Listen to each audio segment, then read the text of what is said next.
वाट पाहून राहिले रोशन कधी येते गावाकडे आणि भयंकर रॅली काढणार आहे. ते आमच्या इकडे बडनेरा झालं, गावात झालं, अमरावतीत पुरी रॅली काढणार आहे. पुरी धमाका रॅली. बरं, प्रत्येकाचं जे यश कारण की असतं. जेव्हा माझी एंट्री झाली ना इथं बिग बॉस मराठीमध्ये, त्या दिवशी अख्ख्या गावात LED लावले. काय लावलं होतं? प्रोजेक्टर लावलं होतं आणि पुरं अख्खं ओ, गाव पुरे सगळ्यांनी एकत्र पाहून पाहिलं विदर्भातले असेल. विदर्भातले मेन रील स्टार होते, सगळे आले होते माझ्या घरी. ओके. सगळे रील स्टार आले आणि सगळे गाजवलं ते ना ते. नमस्कार, मी अपर्णा आणि मुंबई तरुण भारतमध्ये पुन्हा एकदा तुम्हा सर्वांचं खूप खूप स्वागत.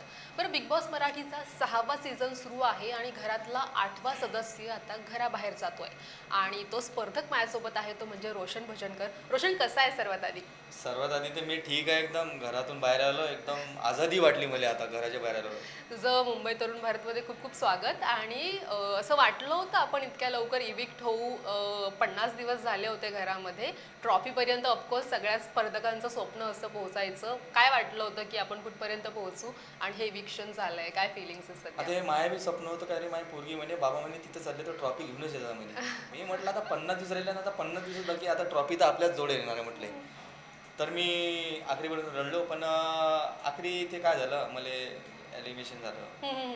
आणि बाहेर आल्यावर माहीत पडलं की आपण वोटिंगमध्ये 1 नंबर होतो आणि त्याच्या बाद आपण बाहेर झालो. तरी मी तर ते कुठंतरी कन्फ्यूज वाटलं मला.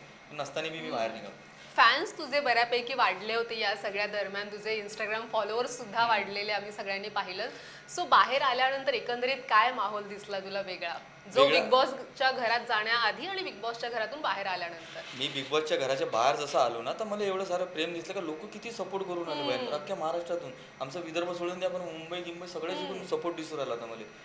का रोशन भाऊ यार, हे झालं ते झालं. आणि सगळं धक्कादायक वाटलं काय, तू बाहेर कसा आला नंबर 1 वोटिंगमध्ये असून मी.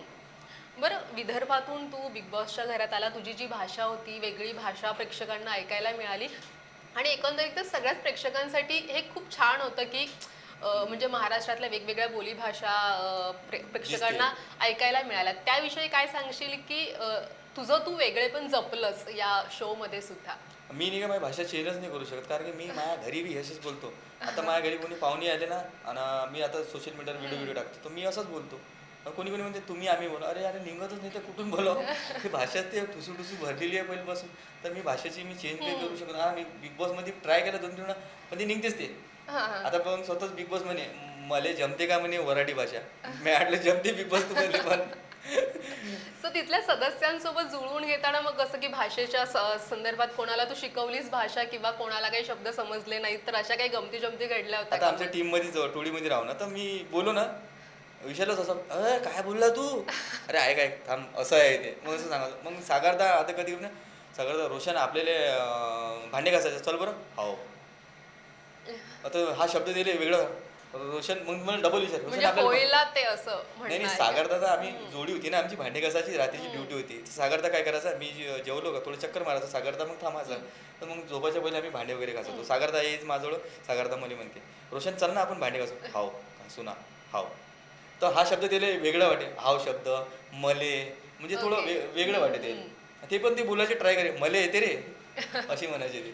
बरं रोशन, तुझा हा जो काही प्रवास आहे तो प्रेक्षकांनी ऑलरेडी रील्स मधून पाहिलेला आहे की तू अत्यंत सामान्य गावातून आलेला मुलगा आहेस, तो बिग बॉस पर्यंत पोहोचला. सो हे स्वप्न स्वप्न कधी पाहिलं होतंस आपण टीव्ही वरती जाऊ आणि इतक्या मोठ्या नॅशनल टेलिव्हिजन वरती आपण एखाद्या शो मध्ये पार्टिसिपेट करू?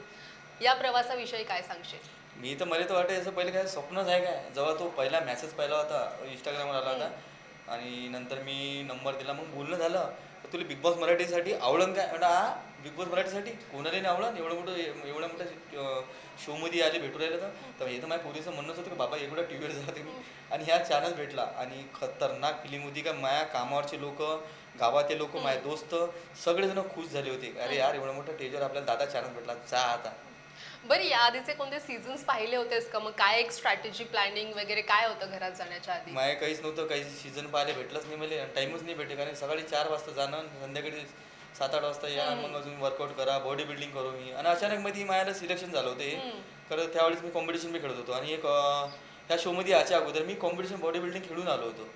ओके. आणि काही असं काही विचार करून नव्हता की आपल्याला असं काही ठरवलं नव्हतं का हे असं खेळायचं आहे. कारण की मी विचार केला नंतर इथे आल्यावर जे काही करू आपण जे होतं तेच राहू. बरं, बॉडी बिल्डिंग हे तुझं क्षेत्र आहे, मग बिग बॉसच्या घरात हे सगळं वर्कआउट, तुझं डाएट जे काही असेल ते कसं फॉलो केलंस मग आता एवढे मला दिवस? नाही का तिथं काय की समजा मला प्रोटीन तर नाही भेटे, पण मी सप्लिमेंट नेलं होतं. हं. आणि बाकीचे जे फळ फ्रूट होतं तर मी ते मॅनेज करून आणि वर्कआउटसाठी मला डंबल आणि रॉड प्लेटा जिम तर तिथे आहेच भेटतात. जिम तो ऑलरेडी. समजा काय म्हणते तिथे गावाकडलं जिम कसं तसं टाईप होतं आणि मी ते मला आवडलं. कारण मी जेव्हा माझ्या टाईमला चालू केलं होतं जिम, ते 2 इटा घ्यायचो, त्याला एक बासा बनवायचो, त्याचा डंबल तयार केला होता. तर मला असं वाटतं कंप्लीट माझ्यासाठी जिम आहे, वर्कआउट मी करू. वर्कआउट एकही दिवस मिस नाही, कारण माझ्यासाठी वर्कआउट सगळ्यात पहिले इम्पॉर्टंट आहे, ते माझ्यासाठी मेन आहे आणि मी ते मिस नाही करू शकत. आणि डाएट लागायला ते खाली वरतो आहे, पण वर्कआउट नाही मिस करू मी. बरं, आता बिग बॉसच्या सदस्यांकडे जर आपण आलो तर सगळ्यांसोबत तू बऱ्यापैकी मिळून मिसळून राहत होतास, पण सर्वात जास्त टफ कोणासोबत जुळवून घेणं गेलं की अरे या व्यक्तीसोबत जुळवून घेणं फार कठीण आहे, कारण वेगवेगळ्या बॅकग्राऊंडचे लोक आहेत एका आता घरात. सगळ्या महाराष्ट्राला माहितीच आहे, माझ्याला सगळ्यात जास्त कनेक्शन कोणाजवळ होतं, फक्त सचिन दादा. अरे सुरुवातपासून आम्ही भाऊ आणि मित्राच्या नात्यानेच राहिलो होतो. त्या माणसाला अगर कुठं जायचं असलं तर चल रोशन चहा मांडायचा राहिला तर आम्ही चहा बी एकमेकाचा उष्ट्या पित जाऊ, एका कामामध्ये दोघं भाऊ येत जाऊ, एक गुट्टू बी एक गुट्टू मी पितो, असं होतं. म्हणजे काहीतरी आम्ही समजा भाऊचे धक्के जगती किंवा आता मागच्या वेळेस छत्रपती शिवाजी महाराजची जयंती झाली तर आम्ही टीका लावून त्याला एकामेकाला चंद्राची कोर, अरे मली लाव मली चांगला दिसू राहिला, म्हणजे खतरनाक फिलिंग होती ते. आणि ते मी खरंच लय मिस करत त्या घरात, का आम्ही घरची आठवण काढायचे आणि घरचे लोकांचे, त्याची बी 3 लेकरं माझी बी 3 लेकरं, आणि ते सिच्युएशन वेगळीच होती की आज सगळं घर झोपून जाय पण आम्ही दोघं जण जागी राहू, रात्रीचे घुमत राहू. आणि दादाले कधी लगी युगी लागली रोशन उठ म्हणजे लहान लेकरासारखे मला घेऊन जाय, मला असा हात पकडायला लागेल, ती समोर जाणे, मी असं चाललो त्याच्या झोपीत झोपीत त्याच्या मागं मागं. मग कठीण कोणासोबत होतं की जुळवून घेणं, त्या घरात राहणं किंवा एखाद्या व्यक्तीचा सतत आवाज ऐकणं किंवा त्या व्यक्तीशी बोलून म्हणजे मैत्री करणं कठीण गेलं घरात मला असं मैत्री कोण? कोणाशी करणं कठीणच नाही केलं, कारण की माझ्या स्वभाव सगळ्याला आवडला होता आणि सगळेजण माझ्या चांगलेच वागले. आणि खरंच मी आजही बाहेर आलो तर मी सगळ्यासाठी चांगलंच म्हणेन, कारण की माझ्या कोणीच वाईट गोष्टीने बोलले आणि माझ्या खराब नाही केलं आणि चांगले राहिले ते आणि जेन्युइन राहिले. मी त्याचं खरंच मागे बी तारीफ करेन, समोर बी तारीफ करेन त्याची. बरं, बिग बॉस नंतर मग अजून अशा शोज मध्ये किंवा चित्रपट असं काही करण्याचा मानस आहे का पुढे जाऊन अजून? म्हणजे पुढे जाऊन आणखीन काय करायचं आहे का? चित्रपट करायचं आहे, हा. ऍक्टिंग करायची मले किंवा शोज करायचे आता आहेत मी का? असंच आमची गोष्ट झाली ती, जी वर्कआउट करता करता सागरदा आला होता. सागरदा असा बसला, ती बॉडी वॉडी एक नंबर आहे म्हणे, मी बी म्हणे आता बाहेर गेलो जिम चालू करतो म्हणे, मला बी म्हणे बॉडी बनायची आहे. म्हटलं हो दादा. मग ते काय म्हणते, अरे म्हणते तुले का म्हणते एखादा पिक्चर विचार करून, म्हटलं का हो दादा, म्हटलं आपल्याला भेटेन का, म्हटलं खरं अभि तुला बाहेर पिक्चर विचार सगळंच भेटेन म्हणे, तू फक्त तू टेन्शन घेऊ नको म्हणे, तुझ्या सगळं होऊन म्हणे. म्हटलं खरं दादा मला एवढं पिक्चरमध्ये पाहायचं आहे म्हटलं आता. बरं, कोणाचा मग फोन कॉल किंवा असं काही आलं का, काही अपॉर्च्युनिटीज किंवा काही संधी आल्यात का आता आतापर्यंत? सध्या तर काहीच नाही आलं आणि मी आता नेमकंच 2-3 दिवस झाले बाहेर आलो, तर सध्या तर नाही आलं, पण होऊ शकते समोर येऊ शकते. सो मग आता गावाला गेल्यानंतर काय आता जंगी स्वागत असणार आहे, काय असणार आहे, याबद्दल काय सांगशील? आता घराकडे गावाकडे लोक वाट पाहून राहिले रोशन कधी येते गावाकडे आणि भयंकर रॅली काढणार आहे. ते आमच्या इकडे बडनेरा झालं, गावात झालं, अमरावतीत पुरी रॅली काढणार आहे, पुरी धमाका रॅली. बरं, प्रत्येकाचं जे यश कारण की असतं. जेव्हा माझी एंट्री झाली ना इथं बिग बॉस मराठीमध्ये, त्या दिवशी अख्ख्या गावात एलईडी लावले, काय लावलं होतं, प्रोजेक्टर लावलं होतं आणि पुरं अख्खं गाव आणि पुरे सगळ्यांनी एकत्र पाहून पाहिलं असेल. विदर्भातले मेन रील स्टार होते, सगळे आले होते माझ्या घरी. ओके. सगळे रील स्टार आले आणि सगळे गाजवलं ते ना ते खतरनाक. सो आता सुद्धा ते छान स्वागत होईलच. हा. पण आता तुझी ही काही जर्नी आहे ती फार छान आहे, म्हणजे तुझा ग्राफ हा जो वरती जातोय, पण प्रत्येकाच्या आयुष्यामध्ये ना कोणीतरी आपलं सपोर्टर असतं, ज्याचं यशाचं श्रेय आपण त्याला देतो. तो तुझ्या मागे अशी कोणती सपोर्ट सिस्टीम आहे, कोणाला तू श्रेय देशील? आता माया मागा मी आलो बिग बॉस मराठीच्या घरात आणि मी अशा माणसाला जबाबदारी सोपून गेलो होतो, म्हणजे माझा मित्र रमन. कारण की तो होता त्यावेळेस पहिल्यापासून माझा संघर्ष राहिला तो. जेव्हा स्टार्टिंग केलं होतं मी, जसं सोशल मीडिया टाकणं होतं, व्हिडिओ मला समजत नाही इंग्लिश, पण तो सांगायचा दादा ऐसे करेंगे, ये करेंगे तो इससे फायदा आहे, वो करेंगे इससे फायदा आहे. तर तो माझ्यासाठी हरदम माझ्यासाठी उभं राहिला. घरातले आता मी इकडे आलो तर सगळे जबाबदारी सोपून गेलो होतो.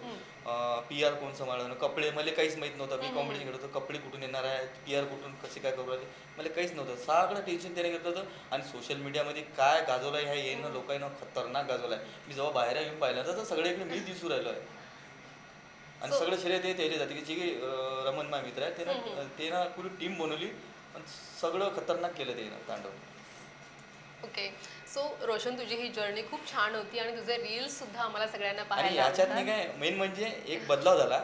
मी इकडे घरात पण मी घरात आहे पण माझी लक्ष्मी आहे ना ती बी रिस्टार बनली, तिची फॉलोअर वाढलेली आहे. ओ हा तिने बी प्रमोशन केलं माझ्या नावाचं खतरनाक.